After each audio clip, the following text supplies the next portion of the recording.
Bob and Bonnie might have a disagreement on something. If you know Bonnie, she's somewhat of a free spirit, somewhat of down the holistic path, spiritual path, and Bob, on the other hand, was closer on the curmudgeon path. But what Bonnie said was they always came together when it matters.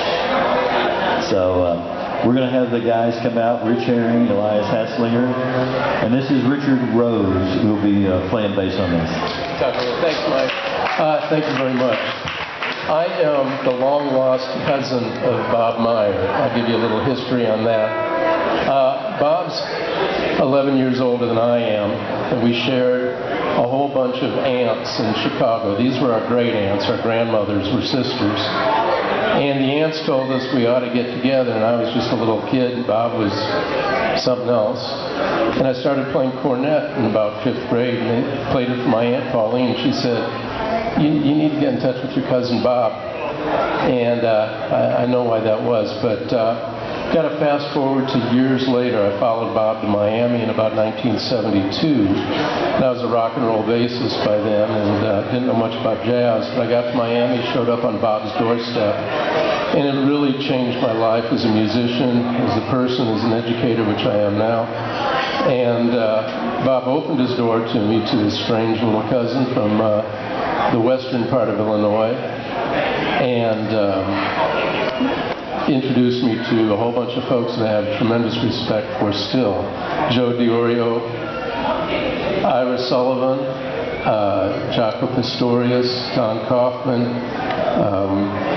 Vince Maggio. These were Bob's contemporaries in Miami, and they still ask about him today. I followed Bob to Austin, and there was a little payback involved, because Bob said, well, you know, my son David's college isn't going all that well, and he's going to come back to Austin for a while. Can he stay with you? And I had a little apartment up at the north end of Austin. And I said, sure. You know, you were nice to me, I'm going to be nice to you.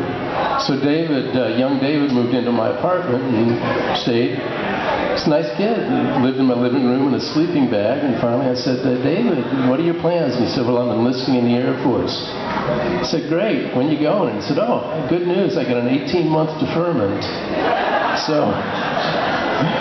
So Bob paid me back for the kindnesses, and I love David, I love the family, but and family is incredibly important to Bob.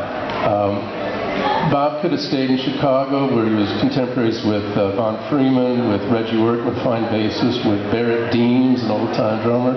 He could have stayed in Miami with Ira, with fine musicians down there at KeiuroFanForever, Oscar Salas.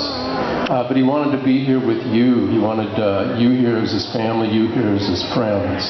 And I don't know, I know some of you, I recognize some faces, but I feel like I know about you because Bob would call me and he'd talk to me about you. He was very proud of you. He couldn't wait to get back and see you. He couldn't wait to get back and make music with you.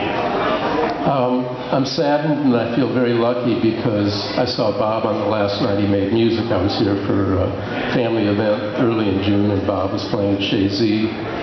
And I'm very glad that some of the last music he made was with his favorite bassist, with Spencer Starnes. On his feet, thanks, Spencer. Someplace here. And it was at one of his favorite places, Chez Z. And just a little Chez Z history. I was lucky enough to play at Chez Fred a few times in the 80s when I was a student here, and I met my wife, who I was playing with Jeff Helmer, and my wife happened to walk in. It wasn't my wife at the time, but we fell in love, got married, had 2 wonderful kids. One's actually in, if you're for new music folks, one is named Robert. And he's a 20-year-old trombone player in Tallahassee, Florida right now, studying with Paul McKee, who was a classmate of mine. So it's a small world. It's a small world. But anyway, Bob loved you. He told me all about you. He couldn't wait to get back with you. And I'm glad you're here to be here with his memory tonight. So thank you very much. Thank you.